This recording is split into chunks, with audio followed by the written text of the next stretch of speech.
almost sound like the Grandma Moses of folk music, but I knew this next young gentleman's father very well, and I loved him very much.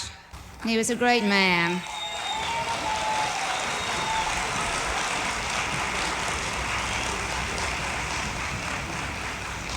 And though I realize there's something of a generation gap these days, I think the older generation can maybe feel a little bit happier about the kind of job it's done when we look around and discover that we were in part responsible for young musicians who are as creative, as positive, as exciting, as intelligent, and as all-round good human beings as Arlo Guthrie.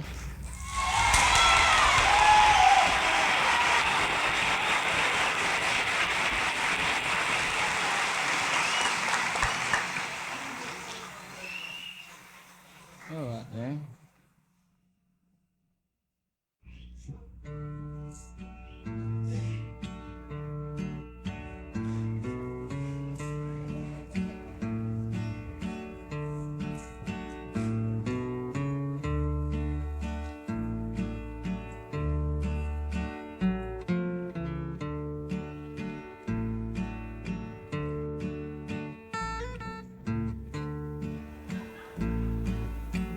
California is a weird place. They got a place in California. It's called Los Angeles. Outside of Los Angeles is a place called Orange County. Inside of Orange County, they got a place called Huntington Beach. It's got a beach. Near the beach, they got a big pier that kind of goes way out into the water from the beach, so that they could, it's a surfing place, and they like to see who's still surfing and who's falling off the surfboards. Because, well, it's terrible, because the best waves go under the pier, and the best surfers ride the best waves. That's why they got the pier, to see who's surfing under it and who's surfing around it. It's real weird. It was an ugly pier, and we were walking away from the pier. The pier was going out like that, and we were walking down the beach away from that ugly pier. And the farther we got away from the pier, the nicer the pier got. Anyway, we walked for miles away. And in the direction of the place where we were going, we saw something very strange. It was a 1-inch guy. Well, we knew that he wasn't 1 inch, so we figured he was a long way away. And next to him was his dog, or it looked like his dog, but we weren't really sure if it was his, but we guessed it was his dog. Anyway, all of a sudden we heard this call. Attention on the beach. No dogs on the beach. Well, that's when we knew that it was a dog. We heard the call again. Attention on the beach. No dogs on the beach. But the dog didn't understand and stayed on the beach. Well, eventually, we heard that call again from the pier, but I won't repeat it. And the guy took his dog away because he knew that it was his dog that they were talking about. But we decided to investigate. Where was that voice coming from? That was a gas in the middle of the beach. To hear the voice, we started walking toward the ugly pier. On the way, we met 5 lifeguard houses, all within 3 feet of each other. They had little orange stairways that went up to where the lifeguards would sit, and a little platform where he would jump off and break his leg.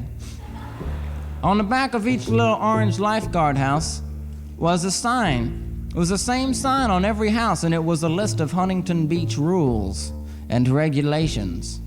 And we stopped for a moment to get some insight into Huntington Beach and read the rules. The first rule said, no hazardous beach games. We didn't think anything of it until somebody said, hey man, what's a hazardous beach game? Well, we sat around and thought, and the only 2 we could come up with was sunning and swimming. Games like shooting and fighting, they were hazardous, but they weren't beach games. You could play them in the street. So we couldn't think of any other games that you could play on the beach, that you couldn't play on the street. Anyway, we forgot all about that rule when we came to rule number 2. No holes over 2 feet. Well, imagine like a 5-year-old kid out there digging a hole in the sand, and he's got down to 1'11". And all of a sudden he hears the call, "Attention on the beach. Stop that digging." And they come out with a ruler that goes sideways, and they stick it in the ground. They say, "All right, you got another inch to go." They stand around the kid. The crowd gathers. He doesn't even want to play anymore, but he's got to. He digs his other inch, but he still can't fit his tractor in the tunnel. What's he gonna do? The people are all hip to the problem, and they all start taking the beach away. Kicking the beach, just lowering the whole beach, throwing it in the air, in the breeze, in the trees, in the ocean. So he's got a few more inches. I said that at Huntington Beach. What a dumb idea that was.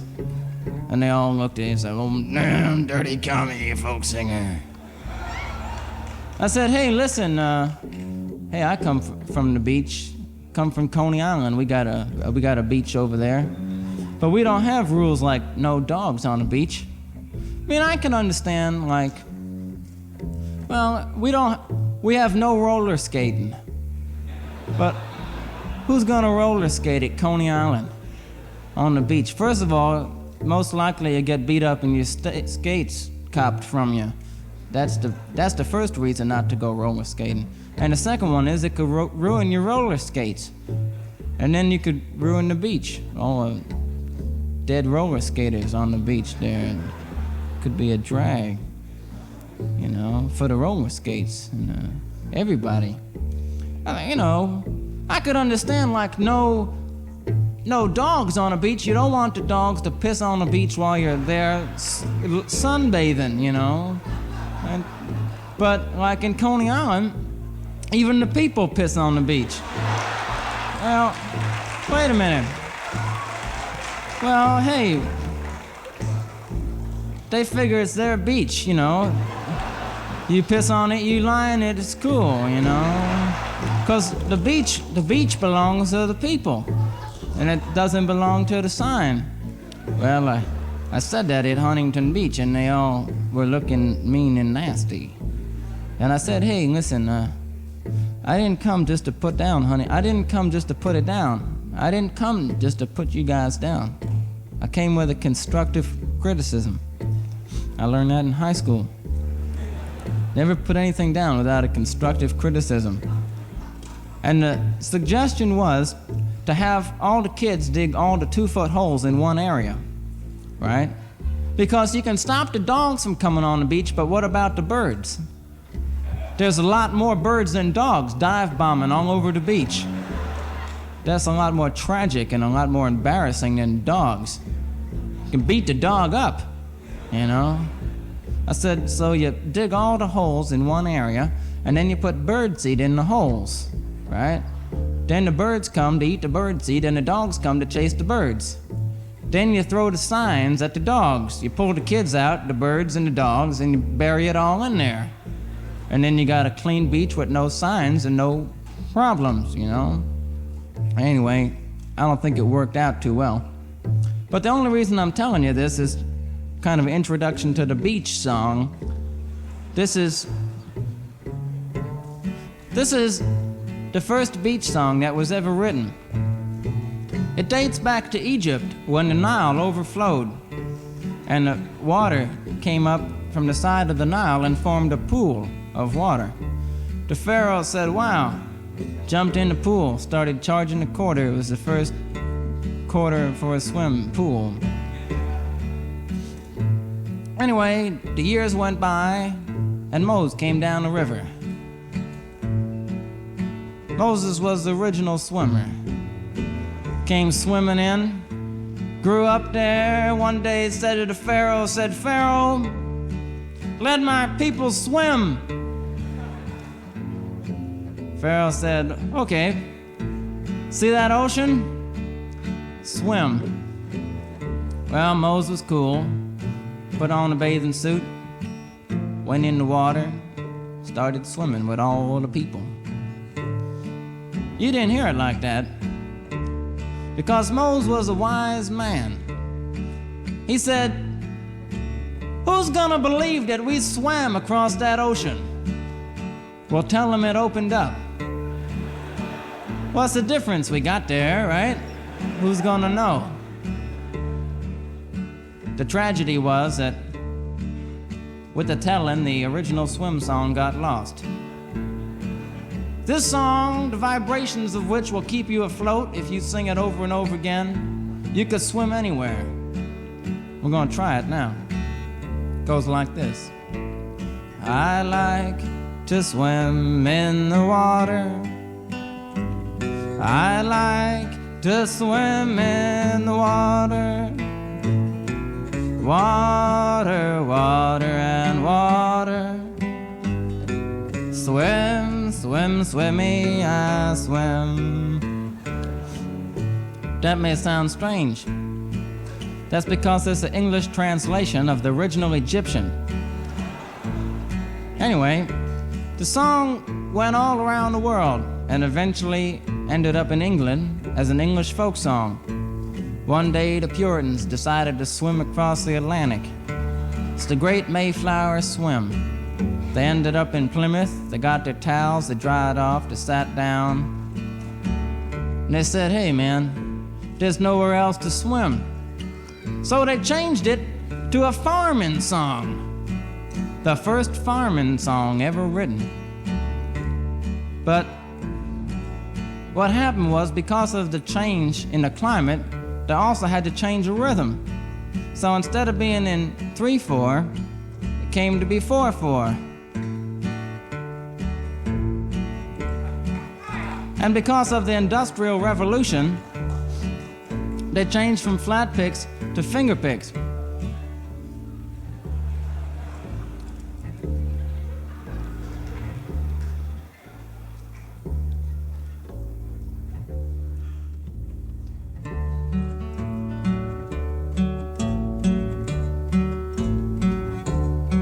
Anyway, you all heard the original farming song, because it traveled all across the nation in covered wagons, in station wagons, everywhere that it could go.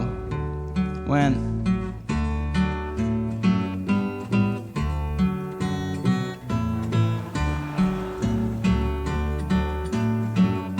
you might have heard that.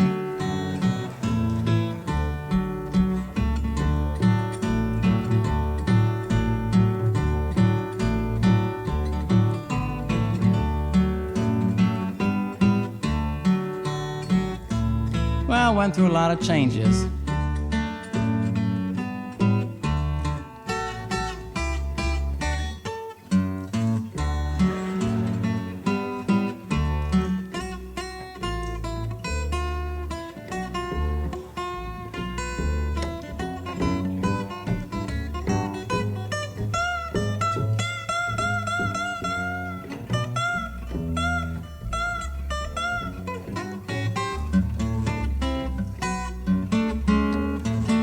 Jazz went up the river.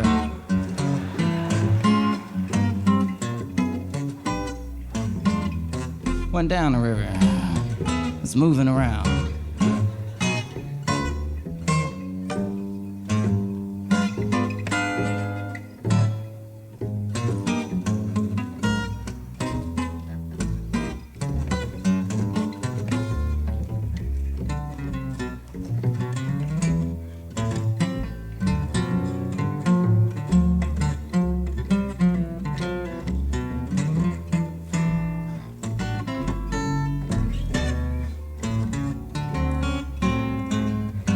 Became a lot longer.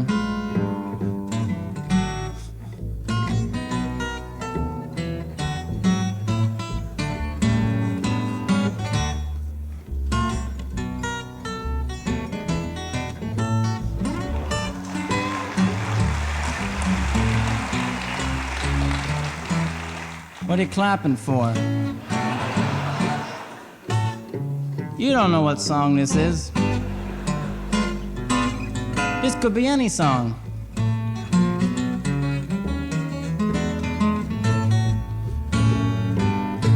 Keep on trucking, mama. It's not that song, though. I mean, assuming that you did know what song it was, you still wouldn't know which version of the song it was. And there's 3 versions, and nobody likes all 3 versions. The last time America clapped before they knew what version of the song they were about to hear, we all elected Lyndon Johnson President of the United States.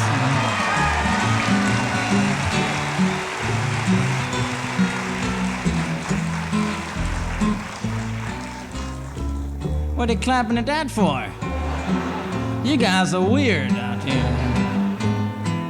I would just forget it, man.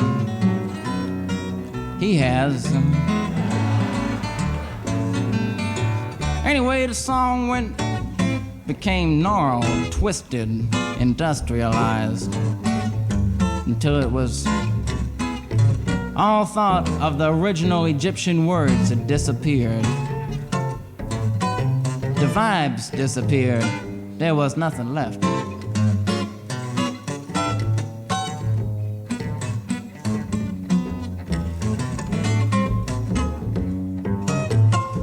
But with California sinking into the ocean, Florida about to go, the words are coming back. People are learning how to swim.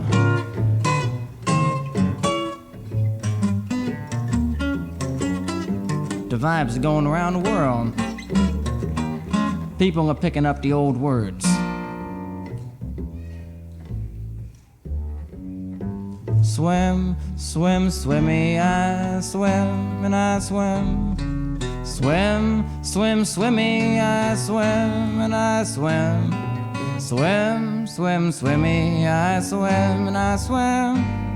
Swim, swim, swimmy, I swim.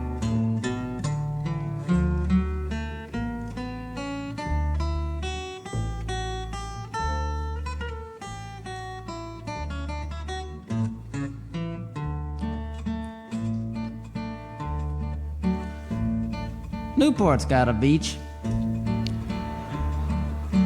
It's a strange beach. You might be sleeping out there sometime. Somebody come along and beat you up, freak you out, rub you out, drown you, bury you in the sand. It's a strange beach. Anyway, if you don't believe that California is falling into the ocean and that Florida is about to go, you don't have to believe that. All you have to know is the original words to the ancient Egyptian swim song, the way the Puritans sang it when they were swimming across the Atlantic in the original American version. That's not the farm version, though. We'll wait for it to come around again. Everybody's got to try it. It might rain tomorrow, and you could get wet, even drowned if it rains a lot. You should be prepared for the worst or the best. Here it is. Swim, swim, swimmy, I swim and I swim. Swim, swim, swimmy, I swim and I swim. Swim, swim, swimmy, I swim and I swim. Swim, swim, swimmy, I swim.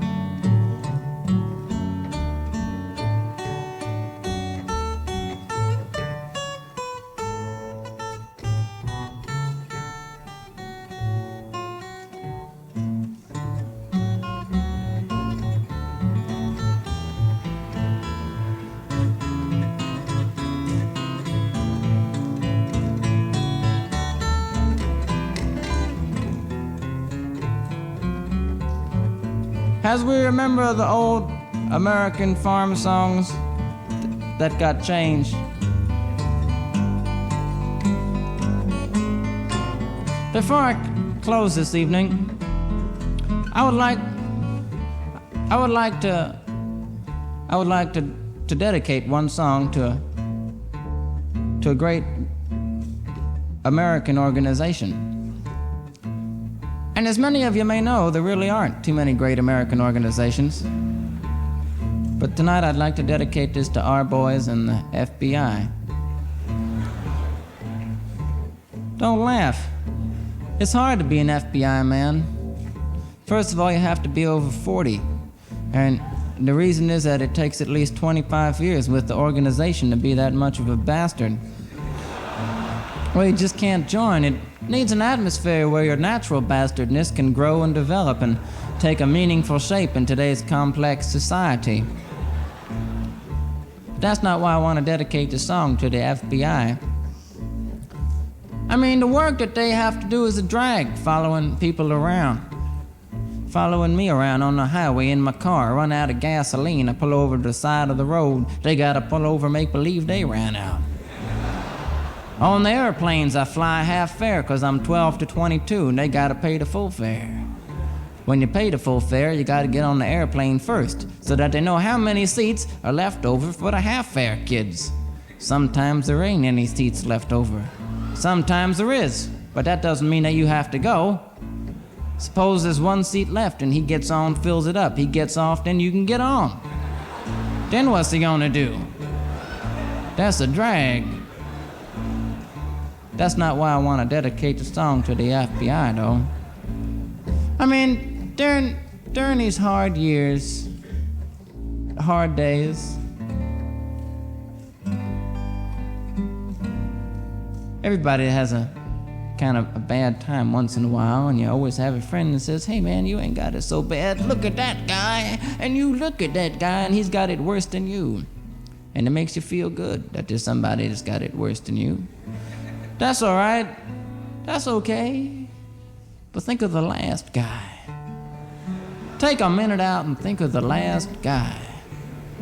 That guy is so alone in the world. He don't even have a street to lie in for a truck to run him over. He's out there, nothing's happening for that guy. And all he's got to do to create a little excitement in his own life is to get a dime from somebody and call up the FBI. Say, FBI? They say, yeah. You say, I dig Uncle Ho and Chairman Mao and their friends are coming over for dinner. And before you know it, 2 minutes. Not 2 minutes from when he hangs up, but 2 minutes from when he first put the dime in. They got 30,000 feet of tape rolling around, pictures, files on tape, movies, dramas, action, popcorn, everything on tape. They find out all they can about the guy, and then they send out 500,000 people all over the world. Finding out, if this guy was the last guy in the world, how did he get a dime to call the FBI? There's plenty of people that ain't the last guy that can get dimes. He comes along with a dime. How'd he know the number of the FBI? Think about it. I mean, if he had to bum a dime to call the FBI, how's he going to have money to have dinner for friends Uncle Ho and Chairman Mao? How could the last guy make dinner? And if he was going to have dinner for these guys, then why did he call the FBI? They find all of that stuff out in 2 minutes. And that's a great thing about America. Not that this is the only country this ain't the only country in the world that can find stuff out in 2 minutes, but only country in the world that would take 2 minutes for that guy. Other countries say he's the last guy, screw him. But this country, there is no discrimination. There's no hypocrisy. They'll get anybody, and that's one of the beautiful things about America. And that's why I want to dedicate this song tonight to our friends in the FBI, because there may be some in the audience tonight. I know you can't say nothing out there. You're sitting there with your friends. You're not really your friends, but you're sitting there uptight now. Do I know you? Can I point you out? The spotlight on the stage? You won't say nothing. You won't stand up and go. Everybody look at you and say, hey, he's an FBI. That's why I'm going to dedicate this to all you big bastards out there. It's called The Paws of Mr. Claus. It's a Christmas carol.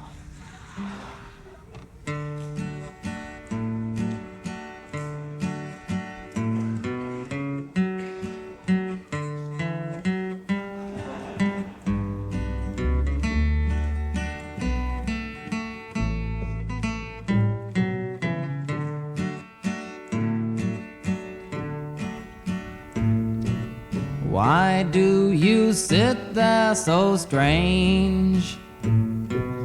Is it because you are beautiful? You must think you are deranged. Why do police guys beat up peace guys?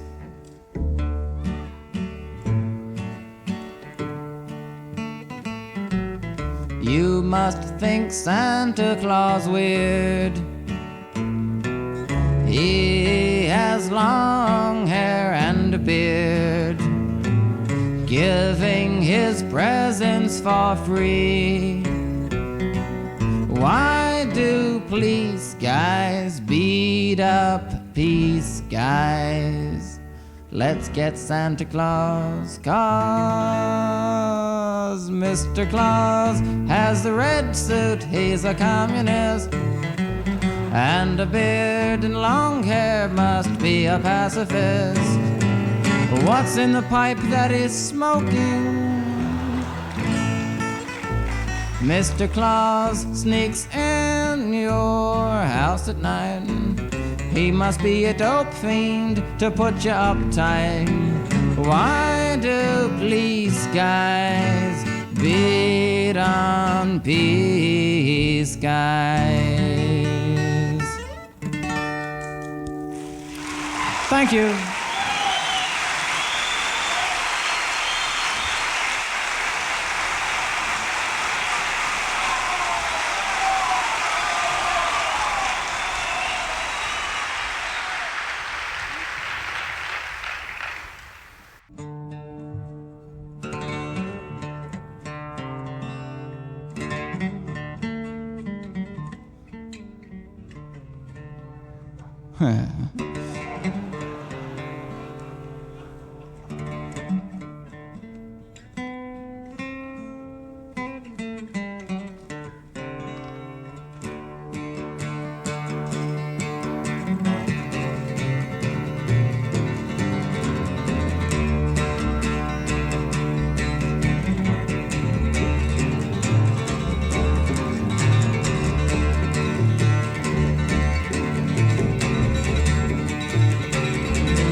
Living in golden temples, my love is flowing on heavenly seas.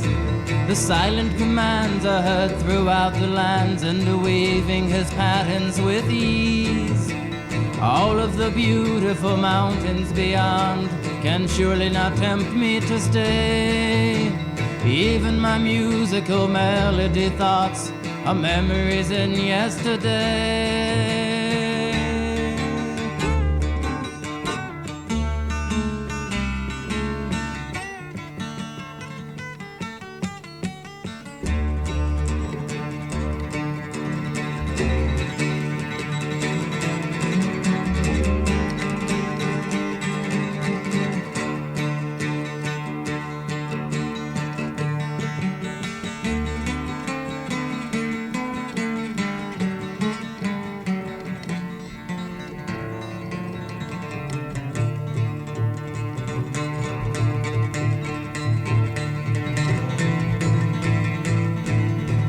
Wave upon wave of life within me, give me the strength to go on. Wave after wave of this love all around me, give me the time to catch on. Wave after wave of life within me, give me the strength to go on. Wave upon wave of love all around me, give me the time to catch on.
Living in golden temples, my love is flowing on heavenly seas. The silent commands are heard throughout the lands, and weaving his patterns with ease. All of the beautiful mountains beyond can surely not tempt me to stay. Even my musical melody thoughts are memories in yesterday.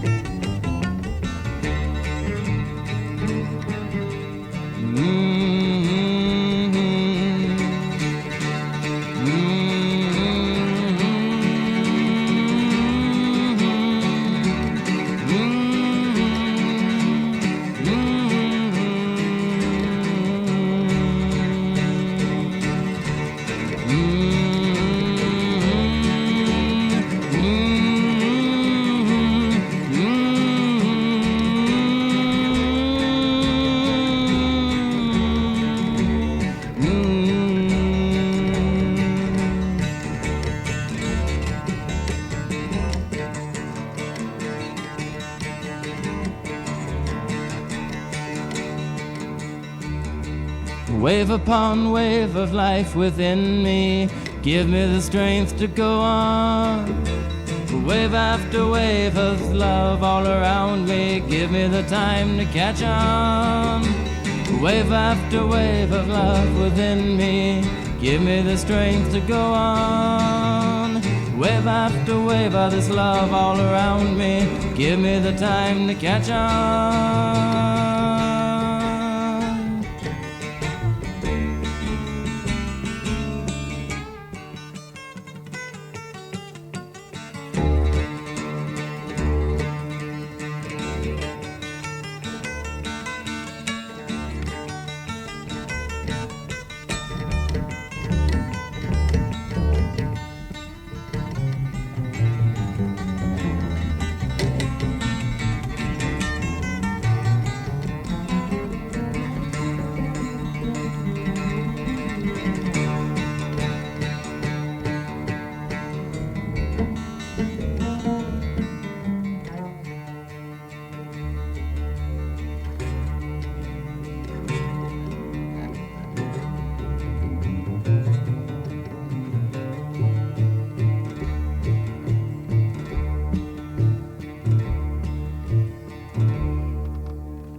Many a month has come and gone since I've wandered from my home in those Oklahoma hills where I was born. Many a page of my life has turned, many lessons I have learned. While I feel back in those hills, I still belong. Way down yonder on the Indian Nation, ride my pony on the reservation in the Oklahoma hills where I was born. Way down yonder on the Indian Nation, cowboy's life is my occupation in the Oklahoma hills where I was born. But as I sit here today, many miles I am away from the place I rode my pony through the draw, where the oak and blackjack trees kiss the purple prairie breeze in those Oklahoma hills where I was born. Way down yonder on the Indian Nation, ride my pony on the reservation in the Oklahoma hills where I was born. Way down yonder on the Indian Nation, cowboy's life is my occupation in the Oklahoma hills where I was born. Now as I turn a life of page to the land of the great Osage, in those Oklahoma hills where I was born, where the black oil rolls and flows and the snow-white cotton grows. Yes, I feel like in those hills I still belong. Way down yonder on the Indian Nation, ride my pony on the reservation in the Oklahoma hills where I was born. Way down yonder on the Indian Nation, cowboy's life is my occupation in the Oklahoma hills where I was born.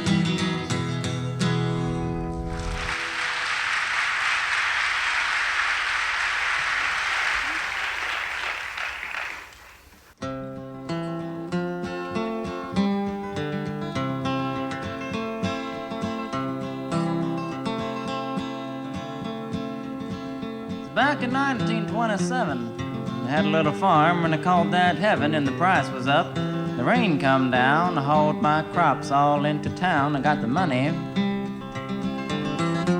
bought clothes and groceries. I sat back and I raised a family.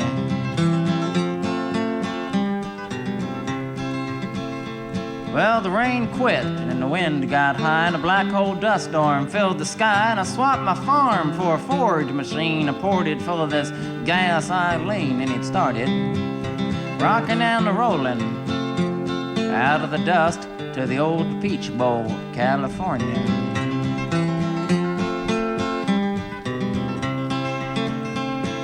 Way up yonder on the mountain road, I had a hot motor and a heavy load, and I was going pretty fast. I wasn't even stopping, bouncing up and down like popcorn popping. Had a breakdown, some kind of nervous bust down of some kind. A fella there, mechanic, charged me $13, said it was engine trouble.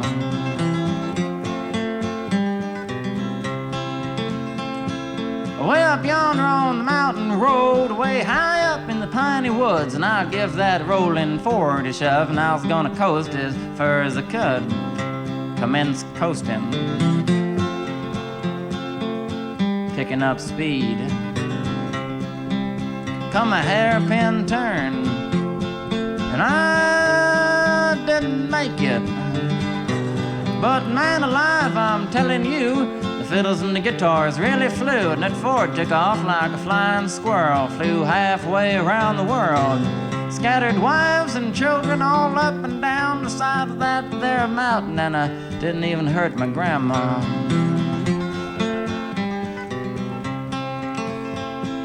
We got out to the west coast broke, so dadgum hungry I thought I'd choke, but I bummed up a spud or two, and my wife fixed up a tater stew. We poured the kids full of it. Looked like a tribe of thermometers running around. It was mighty thin stew, too. You could read a magazine right through it. Read the ads. Pretty whiskey bottles. Naked women. It was a good magazine.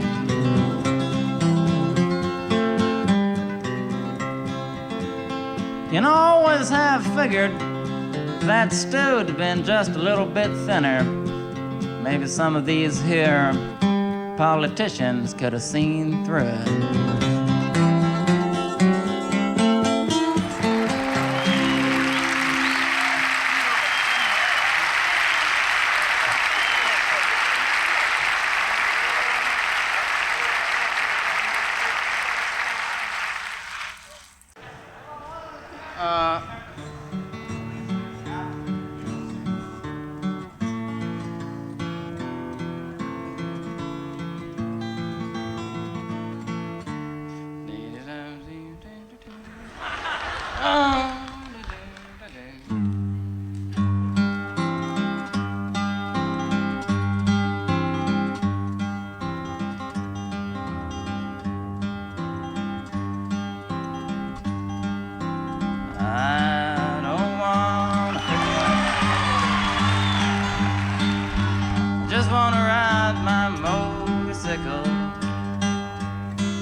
I'd rather ride on a motorcycle.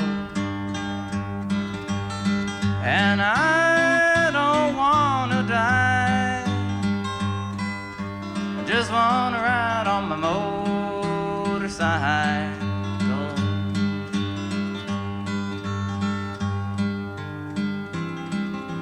Late last night, the other day, I thought I'd go up and see Ray. So I went up and I saw Ray. There was only one thing Ray could say was, I don't want a pickle, I just want to ride on my motorcycle. And I don't want a tickle,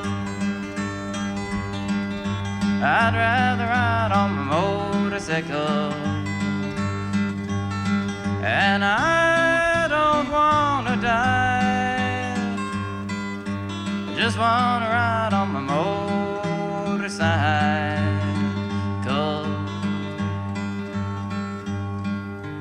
Everybody here ought to sing tonight. Now, you don't have to sing. And if you don't know it, I would even rather that you didn't sing. But it's not one of those difficult songs. Quite simply, it goes, I don't want a pickle, just want to ride on my motorcycle. And anything that rhymes after that is groovy, so you don't have too much to sweat this evening. We'll try it now. I don't want a pickle, just want to ride on my motorcycle. And I don't want a tickle, I'd rather ride on my motorcycle.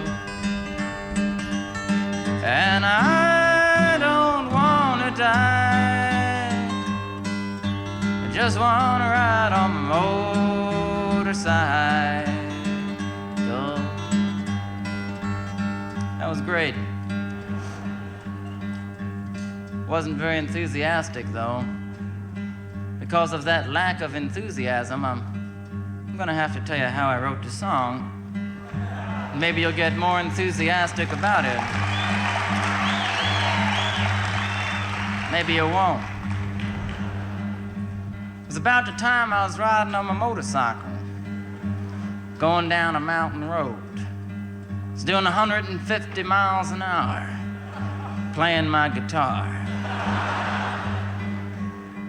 On one side of the mountain road there was a mountain, and on the other side there was nothing. You know, when you're going down a mountain road at 150 miles an hour playing the guitar, you gotta be very careful, especially if it's an acoustic guitar. Because if it is, there's more wind pressure on the box side of the guitar than on the neck side, because there's more guitar on the box side. I wasn't paying attention. Luckily, I didn't go into the mountain. I went over the cliff. I was doing 150 miles an hour sideways and 500 feet down at the same time. I looked down. I said, wow, some trip. I knew it was my last trip. And I decided in my last remaining seconds in the world that I was going to write a last farewell song to the world. I put a new ink cartridge in my pen, pulled out a piece of paper. I sat back and thought a while and started writing. I don't want a pickle, just want to ride on my motorcycle. And I don't want a tickle, I'd rather ride on my motorcycle. And I don't want to die, just want to ride on my motorcycle. Well, I knew that it wasn't the best song I ever wrote, but I didn't have time to change it. As you all know, I didn't die. I landed on the top of a police car. He died.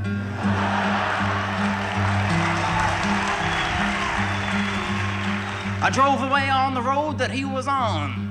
175 miles an hour I came into town on my motorcycle, playing a motorcycle song. I came into town, I jumped off my bike. The bike went around the corner by itself, went up on a stand by itself, and turned itself off.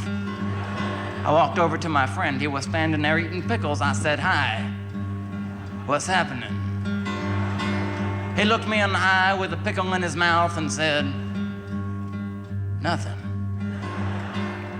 You gotta sing it with that kind of enthusiasm, like you just squashed a cop. I don't want a pickle, just wanna ride on my motorcycle. And I don't want a tickle, I'd rather ride on my motorcycle. And I don't wanna die, I just wanna ride on my motorcycle.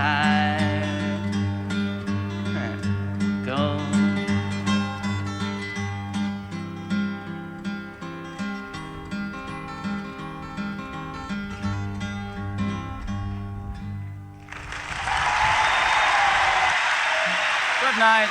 Have a good time.